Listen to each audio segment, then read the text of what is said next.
Welcome back. Officially the last day of March. Okay, let's go over what we're doing today. We have a leg primer to start out with. It is going to be a 10-minute EMOM.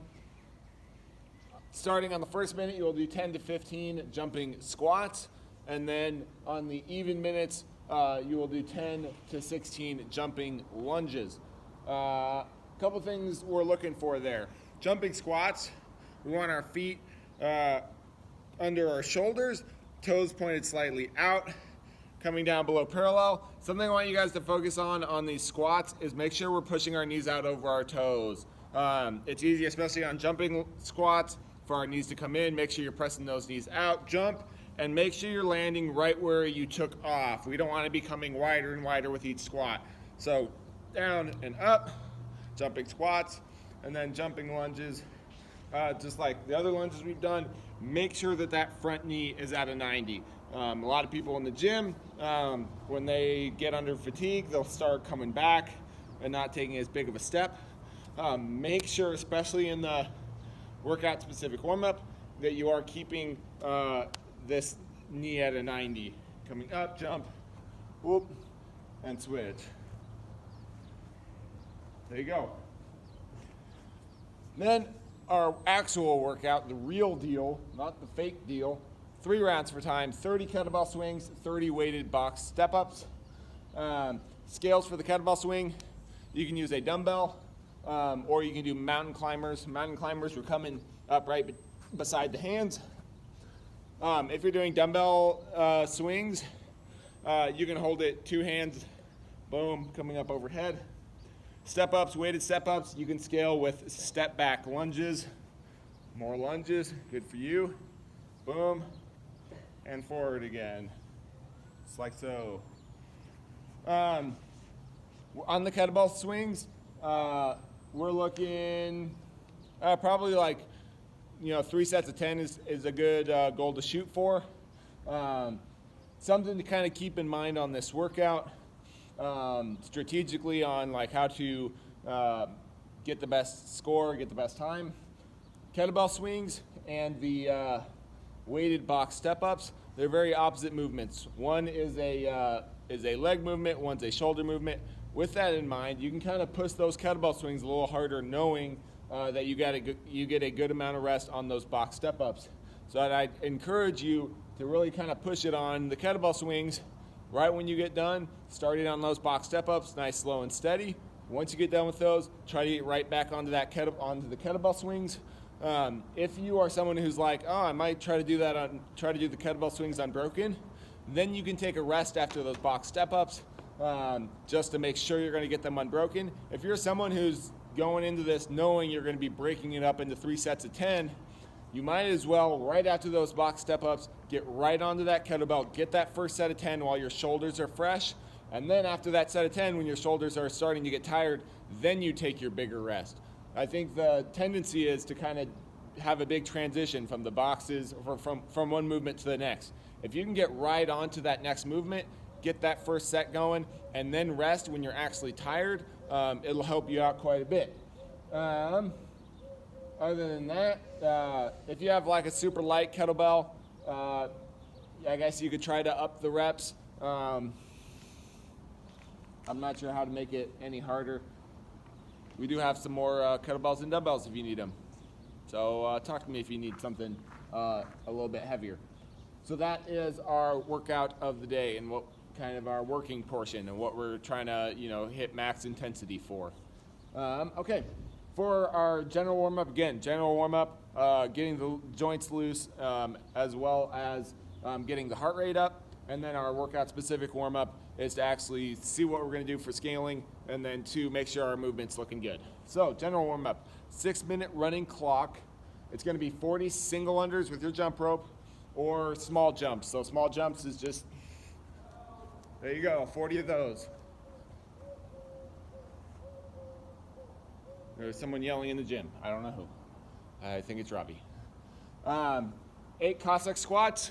So feet will be out wide. Toes pointed forwards. You're coming out to the side, nice tall chest. And then switching sides. So there's your Cossack squats. You can do 8 total of those. After that is going to be 8 PVC or broomstick pass-throughs. So you're just coming all the way through. Find the long pole, a towel coming through, and then you'll do 8 around the worlds, coming all the way around. You guys are familiar with those. You can do 4 each direction, and then 30 seconds in a squat. So we want you just down here in the bottom of your squat. You can press out on the knees. You can twist on the way up. Whatever you want to do, 30 seconds. Once you're done with that, if you still have time left in the 6 minutes, start again at the top, working your way through. We're looking for quality reps, not for as many rounds as you possibly can. For the workout-specific warm-up, it'll be 2 rounds. The first round, I want you to really focus on what you are going to be, I want you to focus on your points of performance. So, something simple like the air squat. What I want you to, we're going to be doing 10 air squats, 10 lunges, 10 kettlebell swings, and 10 step-ups. On the air squats and lunges, I want them to be tempo, and I want you to use that tempo to check that you're hitting each of the points of performance. On the air squat, again, feet are going to be shoulder width, toes pointed slightly out. When we come down, you're going to come down. Make sure at the entire time you're coming down, your chest is up, your knees are out, and your weight is in your heels. When you get below parallel, you can stand back up. Coming down, keep that chest as tall as you can. Press those knees out. Make sure your weight's in your heels, and standing back up. 10 of those. 10 lunges. Here, they're a little bit harder to do as tempo. Step out. Make sure that that front knee is staying at a 90, and then stepping back. Step out, coming down, knees at a 90, back knees at a 90, stepping back. For the kettlebell swings, just normal kettlebell swings, you can do it at a lighter weight than you're going to be doing for the workout if you'd like. Coming up overhead. Something I want you guys to really focus on for the kettlebells. Coming up overhead, make sure that the bottom of the dumbbell is facing straight up towards the sky and those arms are locked out overhead. So when we come up, if you come here, press those arms up overhead, and then you're coming back down. In the gym, I see a lot of the bent arm or the kettlebell being forward. Come up and get those arms nice and extended. Then 10 step-ups. Just make sure when you're stepping up, again, that knee is tracking out. We don't want to have that knee coming in. Then on your second round, we're going to move to 6 reps of each movement. And this is where you're going to try out what you're going to be doing for the workout. So 6 jumping squats, 6 jumping lunges, kettlebell swings, and then weighted step-ups if you're going to be doing those.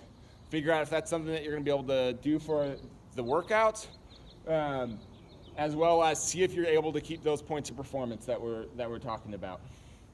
Then we have our cool down. So it'll be 1 minute lying quad stretch. All that is, let's see, you got the foot behind you, leaning back. So 1 minute there, 1 minute on each side. 10 side lunges. It's gonna be a little bit like a Cossack squat. Feet are out wide, and you're coming down into that lunge, keeping that leg straight, and then coming down. 30-second shoulder stretch. This will be on the ground. Hands will be pointed behind you. You're gonna scoot those hips as far forward as you can, and then pick your chest up. And you're gonna hold that for 30 seconds. You can also hold for 5, and then release. Hold for 5, release. And then 1 minute of hip openers per side. So what this will look like, you're in your crisscross applesauce, except your feet are gonna be, one foot's gonna be on the knee, and you're sitting down into that. If you're really good at this and you're able to get this knee down to that foot, you can lean forward like you're doing a child's pose. You'll do 1 minute there, and then 1 minute the opposite side. And that is our workout to close out March. Good luck, have fun, see you in April. April Fools tomorrow.